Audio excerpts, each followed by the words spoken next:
主計總處統計，在2024年為着照顧4大人4頭路的這個勞工呢，甲照顧囡仔21個人比起來，這人數是加2.4倍。有民間團體是呼籲政府愛來推動長照的安排假，因是來估計，若陣這政府會當補6成的薪水，一檔有3萬人來申請，安尼預算差不多是需要開到9億。衛福部有表示講，願意做伙研究，做伙討論。長照假最給力。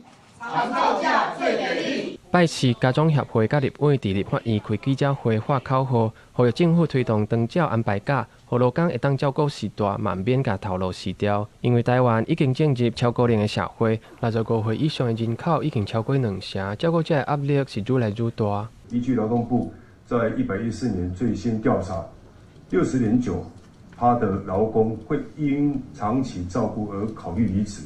那也有76.2%的勞工，就算沒有薪水，也要長照安排假。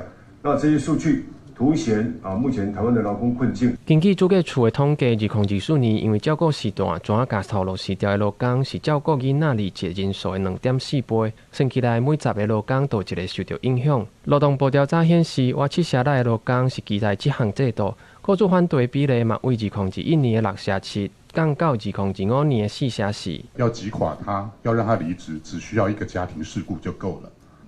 你花了20年培養的人，家庭出了一件事情，他就直接從你的工作上消失。在110年的時候，明確表達不支持的比例是將近快70%，可是，在今天114年。